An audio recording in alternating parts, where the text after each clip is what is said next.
Olá, sejam bem-vindos ao Ligado na Universidade, o programa que mostra tudo o que acontece aqui no campus da USP de Bauru, onde funciona o Centrinho, o Hospital de Reabilitação de Anomalias Craniofaciais, e também a FOB, a Faculdade de Odontologia de Bauru. No programa de hoje vamos falar sobre telesaúde. Usar a tecnologia em favor da saúde.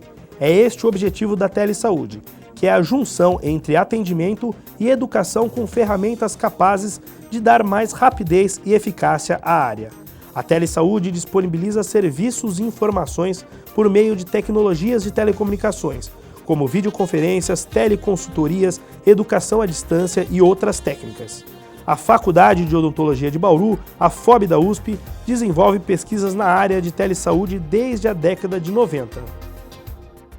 Para falar mais sobre esse tema, estamos recebendo aqui a professora Débora Viviane Ferrari, que é docente da FOB e uma das coordenadoras do programa de telesaúde da faculdade. Professora, muito obrigado pela sua participação aqui conosco. Eu que agradeço a vocês, o interesse pelo tema, que é muito caro, à Faculdade de Odontologia de Bauru, e em particular o departamento que eu represento, o departamento de fonoaudiologia.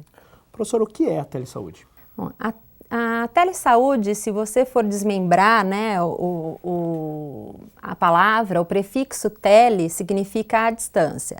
Então, de maneira geral, a telesaúde, ela compreende qualquer ação voltada para a saúde quando existe um elemento de distância, seja essa distância espacial, duas pessoas em locais diferentes, ou mesmo temporal.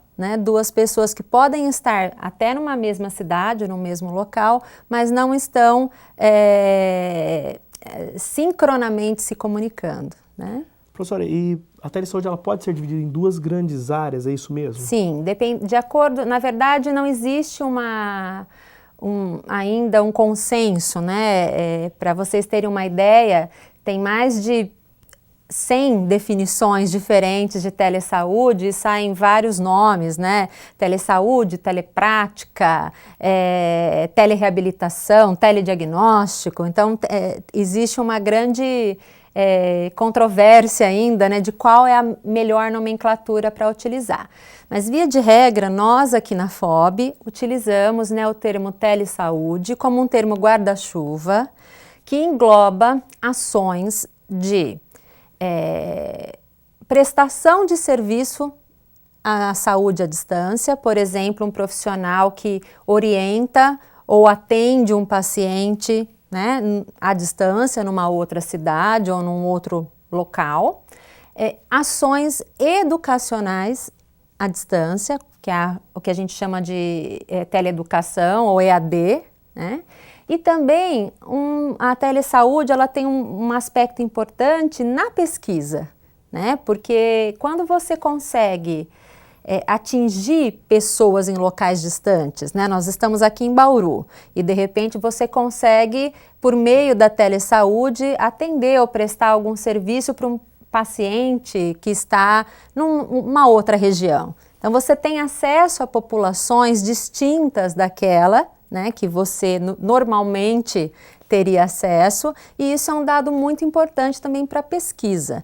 E, obviamente, que a pesquisa sempre voltada na melhoria do cuidado ou da formação profissional. Então, essas ações são algumas das ações que ficam englobadas nesse guarda-chuva da telesaúde. Capacitação de profissionais também fora daqui ocorre também? Ocorre, a capacitação do profissional, inclusive, é um dos elementos-chave da telesaúde, porque quando nós falamos da assistência à distância, isso implica que um profissional que está em um lugar, por exemplo, aqui em Bauru, ele vai prestar assistência a um paciente que está em outro local, mas ele também tem a demanda dele aqui, que é o que acontece conosco quando a gente faz esse tipo de atendimento. Então, a nossa meta não é atender todos os pacientes do Brasil, mas é capacitar outros profissionais para que não seja necessário para o paciente que ele seja atendido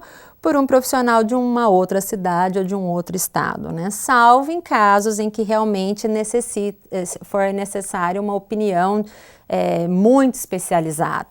Então, por exemplo, o HRAC, aqui o centrinho, né, é um centro de referência na área das malformações, na área da fissura. Obviamente que tem casos, né, que necessitam desse nível de especialidade, certo? Agora, existem outras ações que podem ser feitas por profissionais em outras instâncias, né, em outros níveis da rede de cuidado aí da pessoa com esse tipo de deficiência, que um outro profissional sem esse nível de especialização consegue realizar se ele tiver um apoio, né, um apoio educacional, alguém com quem trocar, né, uma ideia, né, a respeito do caso. Então, a capacitação é um item muito importante. Professora, pelo que vocês estão falando, a telesaúde ela é muito dependente da tecnologia, né? Como que está a tecnologia hoje para esse serviço? Olha, quando a gente observa, né, a telesaúde ela ganhou bastante impulso. Se a gente for pensar, né, nessa definição mais ampla, que a telesaúde ela é qualquer serviço de saúde à distância, se você pensar nisso, até uma carta, né? Ou existem relatos na literatura de dados de um eletrocardiograma sendo passado por telégrafo. Sim. Então, se a gente for tomar isso como telesaúde, ela data de muito tempo atrás, mas ela tomou, claro, muita força com a corrida espacial, né? Então, aquelas tecnologias que já foram desenvolvidas de telemetria, de você conseguir monitorar, né, astronautas e também na área, à distância, obviamente, né, também na área militar, por conta de você monitorar soldados, né, enfim, pessoas que ficam em porta-aviões, que não têm acesso. Então, isso deu um grande impulso. E hoje, sem dúvida nenhuma, a internet, né? Hoje em dia, até existe uma grande parcela dos pesquisadores que falam de e-saúde, né? Que é o e-care, por exemplo, ou até, mais recentemente, M-saúde, que é a saúde móvel. Então, em termos de tecnologia, em 2004, quando nós começamos algumas ações aqui, nós necessitávamos de um arsenal de equipamentos dedicados para fazer videoconferência, que hoje qualquer pessoa consegue fazer do seu smartphone, né? Agora, obviamente que tem que ser tomado cuidado, principalmente quando a gente fala da informação do paciente, né, sendo transmitida à distância, porque existe um sigilo, né, profissional paciente que tem que ser respeitado. Então, não é porque a gente tem essas tecnologias mais fáceis, né, que de repente você pode pegar a informação do seu paciente e pôr no Facebook para os seus colegas opinarem, ou então mandar via e-mail, ou mandar, enfim, via outros sistemas, né, WhatsApp, outros sistemas que as pessoas usam para se comunicar. Então, tem que ser respeitado. Mas eu não vejo limite, né, para isso, em termos tecnológicos, porque cada vez mais vai avançando, e com o smartphone hoje você faz coisas que você precisava de um supercomputador há alguns anos atrás, né? Então eu vejo isso com bons olhos. Ok, professora, vamos fazer um breve intervalo. Voltamos já já discutindo a telesaúde.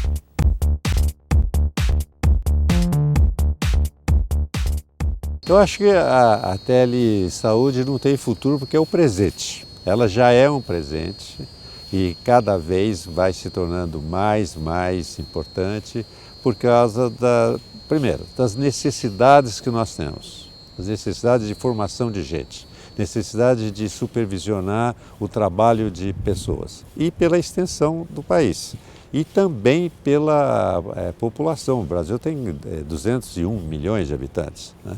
Então há uma necessidade muito grande de formação de profissionais de várias áreas, de orientação na terapia, no diagnóstico, no aprimoramento e no crescimento profissional, que vai refletir no tratamento dos pacientes, e não só no tratamento, mas na prevenção, na orientação, da reabilitação e assim por diante.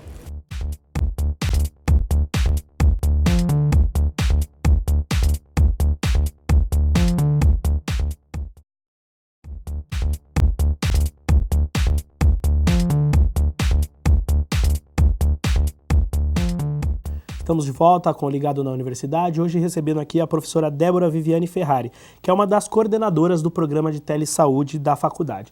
Professora, quais são as principais vantagens hoje da telesaúde? Olha, a telesaúde, geralmente as pessoas falam, né, do acesso, né? A gente sempre pensa, a primeira coisa que vem na cabeça é o acesso.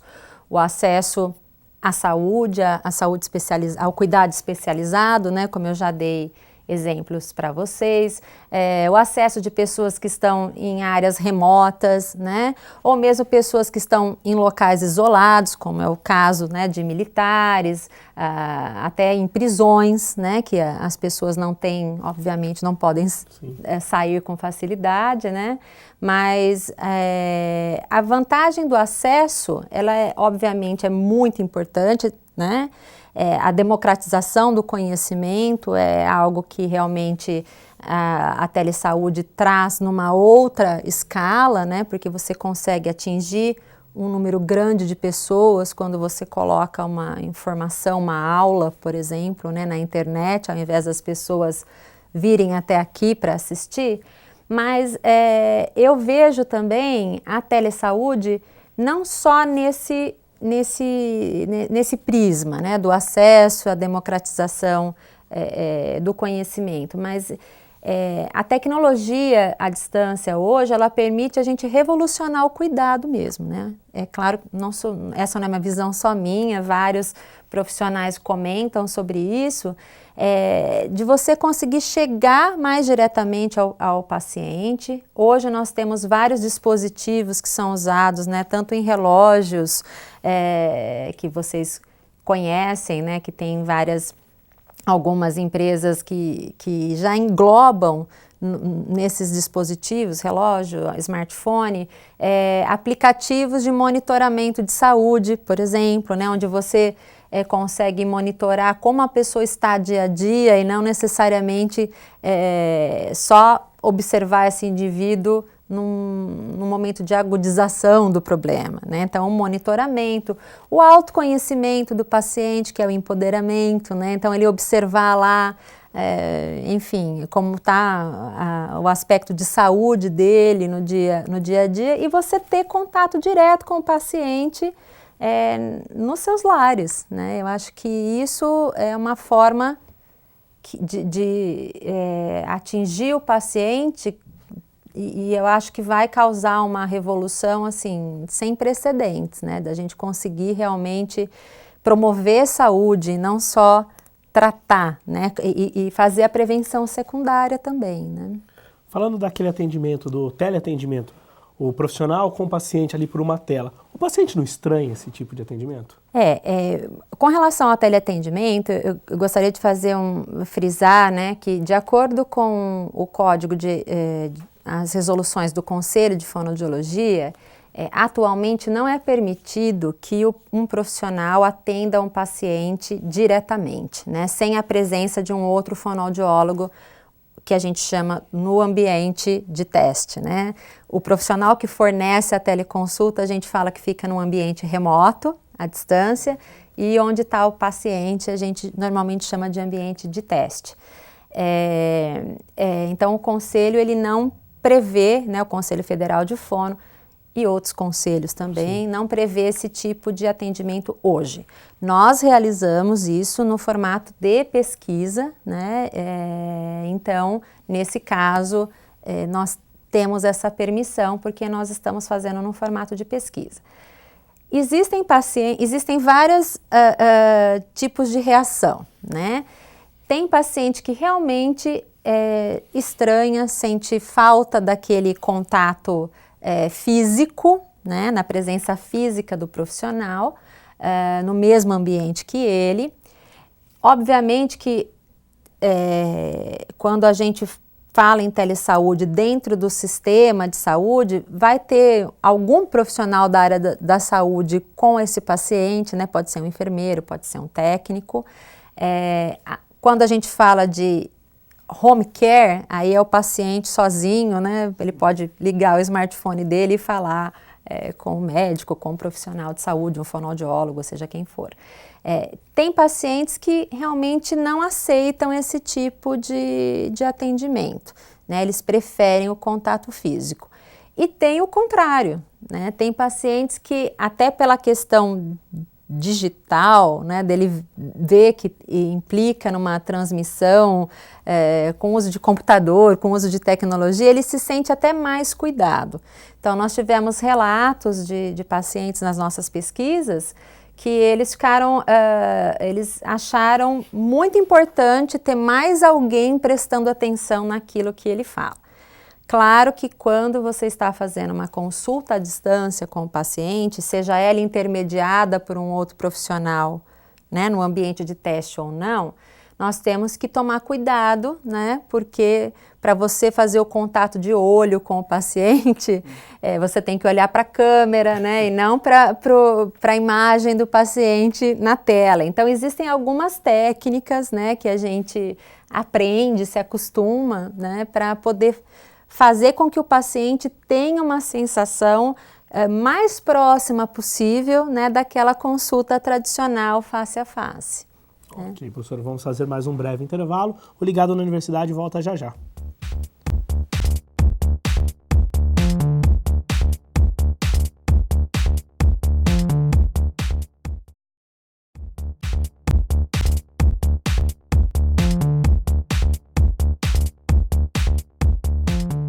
Estamos de volta com o Ligado na Universidade, hoje recebendo aqui a professora Débora Viviane Ferrari, que é docente da FOB e uma das coordenadoras do programa de telesaúde da faculdade. Professora, a FOB desenvolve pesquisas na área de telesaúde desde a década de 90. Que tipo de pesquisa que é desenvolvido aqui? É muito importante, né, fazer esse resgate histórico, porque, como eu falei, eu represento um departamento, né, e tem vários colegas que foram pioneiros na área da fonoaudiologia, né, e também na odontologia também se desenvolvem alguns trabalhos. Começaram esses trabalhos na área de teleeducação, né, na área de educação à distância. Naquela época, o formato preferencial era CD-ROM, né, CD-ROM, porque nós não tínhamos condições de ter uma conexão de custo acessível e de boa qualidade, como acontece hoje, né, com a internet. Então, várias colegas do departamento de fono, a professora Vanderleia Blasca, a professora Maria Cecília Bevilacqua, né, fizeram trabalhos voltados à capacitação, tanto de profissional quanto de alunos de graduação, nesse formato de CD-ROM. Posteriormente, com a evolução, né, da internet, a disponibilidade de bandas mais largas, nós conseguimos inserir um elemento de interação, né, tanto nessas ações de teleeducação, de educação à distância, quanto aí sim começar efetivamente a parte de assistência. Então, hoje nós temos, aliás, a gente chama de inovações tecnológicas no cuidado e inovações tecnológicas na educação, porque como eu falei para vocês, né, a distância, ela é temporal ou espacial, né? Então, hoje nós fazemos pesquisas na área de assistência ao paciente, como eu já comentei, né, à distância, assistência a outros profissionais que trabalham com esses pacientes à distância. Então, nós temos dados muito interessantes de pesquisa dessas pessoas que, pelo fato de estar sendo acompanhada por um profissional mais experiente, né, conseguem melhorar suas práticas, né, e aí ser autônomo realmente no atendimento, no cuidado àquele paciente que ela está servindo. E nós temos também várias pesquisas na área de educação à distância, tanto na área de promoção de saúde, pesquisas feitas com jovens, né, com adolescentes, os ensinando, né, aspectos de promoção de saúde, prevenção. Nós temos pesquisas na área com alunos de graduação, né, até nós temos usado a tecnologia, a EAD, como apoio ao ensino presencial, né, dinamizando esse ensino, que é uma outra grande vantagem que nós temos. E nós temos pesquisas também trabalhando com a educação à distância, aí num contexto um pouco mais amplo, né, do profissional, né,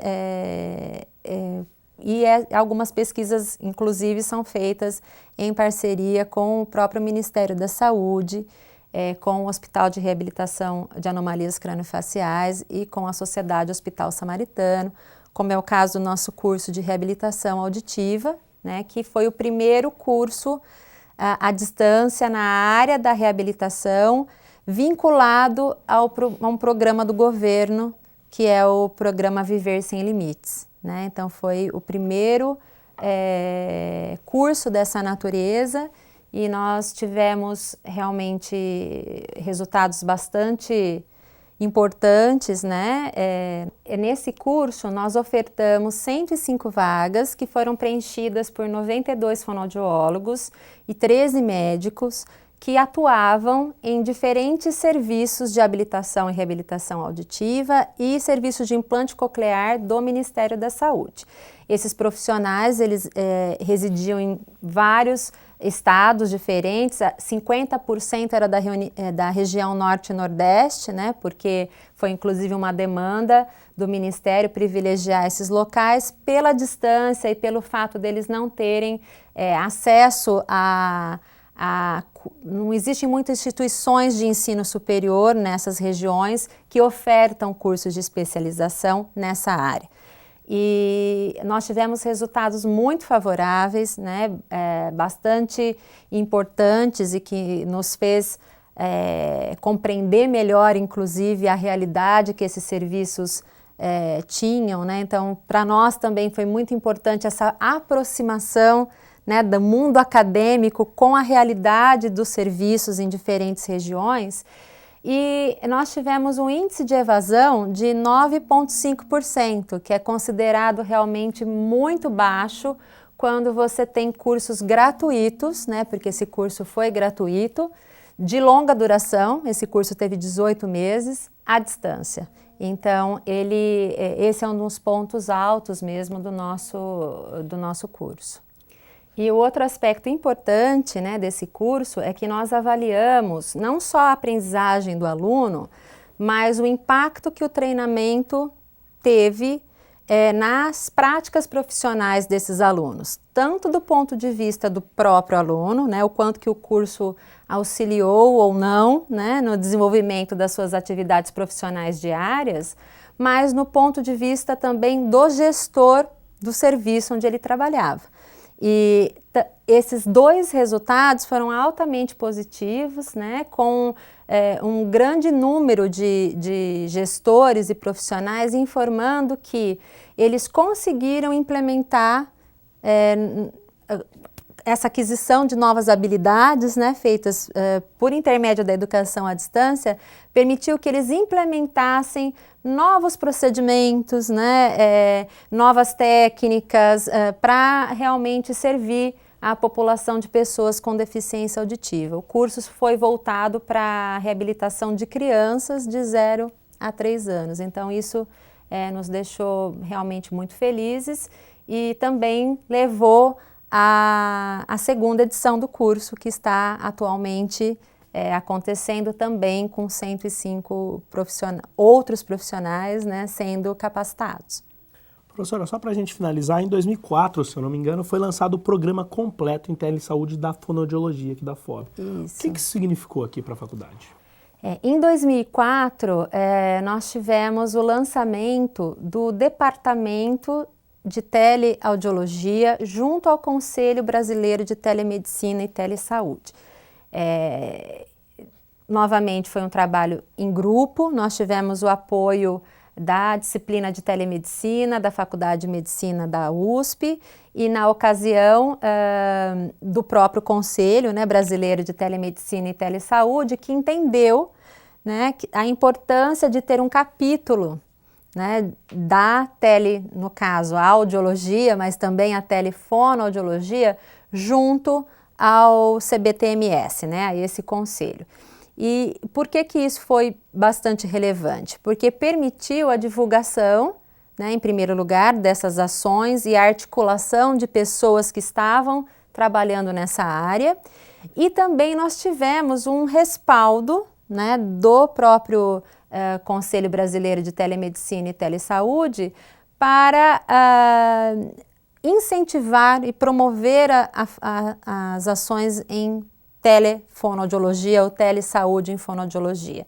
E foi a partir da criação do Departamento de Teleaudiologia, das ações que nós fizemos, inclusive no Encontro Internacional de Audiologia, que estava sendo aqui em Bauru, nós conseguimos uma interlocução maior com os órgãos de representação, né, como o Conselho Federal de Fonoaudiologia, que culminou com a resolução, a criação da resolução que descreve, né, e delimita a ação do fonoaudiólogo em programas de telesaúde, né? Então foi um grande ganho, né, ter começado, a gente fica muito feliz, outros atores foram sendo envolvidos ao longo do processo, mas a gente fica muito feliz de saber que a semente, né, aconteceu em 2004 aqui em Bauru. Professora, eu queria novamente agradecer por sua participação. Eu que agradeço, obrigada. O Ligado na Universidade de hoje fica por aqui, esperamos que tenham gostado e até a próxima edição.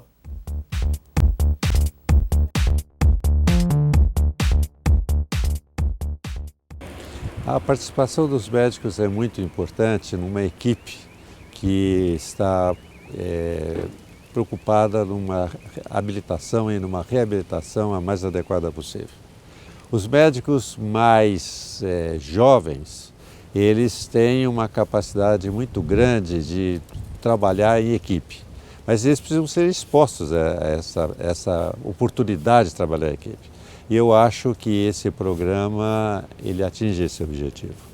Os médicos entram em contato com as fonoaudiólogas, com os professores de fonoaudiologia, com outros médicos, com assistente social, enfim, com enfermagem, e é muito importante.